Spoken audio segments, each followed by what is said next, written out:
It is amazing to hear some of the claims of Muslims that the Bible actually predicts the coming of the Prophet Muhammad. These Muslims believe that the Bible teaches this based on such passages in the Quran as Surah 7:157.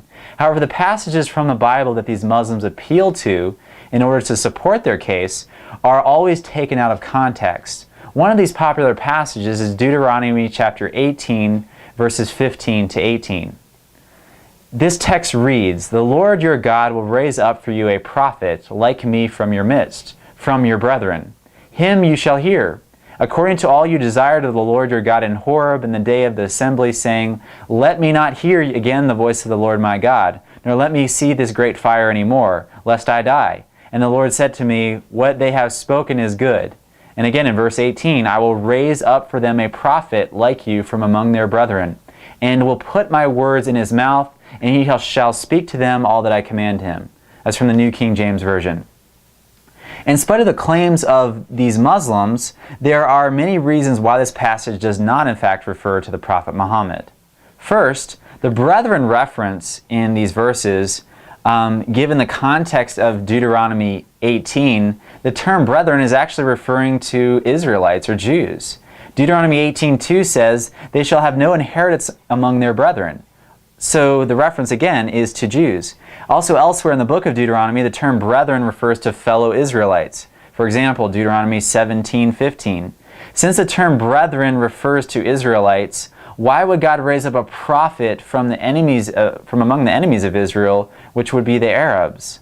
Second, Muhammad came from Ishmael, as Muslims admit, but heirs to the Jewish throne came from Isaac. The Torah states, "My covenant I will establish with Isaac," in Genesis 17:21.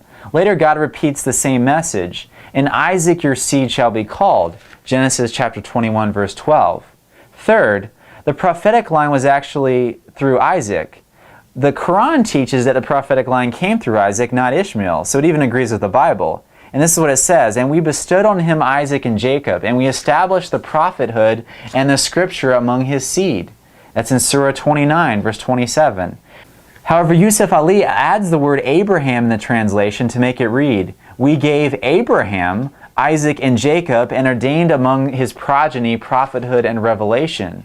By adding Abraham, it is possible to include Muhammad in the prophetic line.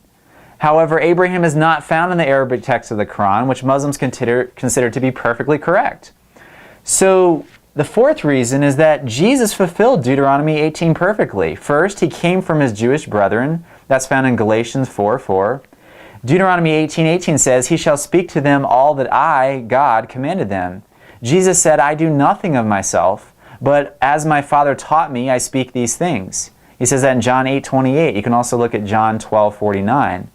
Finally, or thirdly, Jesus called himself a prophet. Look at Luke chapter 13, verse 33. And the people considered him to be a prophet. You can look at Matthew 21:11, Luke 7:16, and other references. Therefore, given the above evidence, it is Jesus, not Muhammad, who fulfills the prophecy in Deuteronomy 18.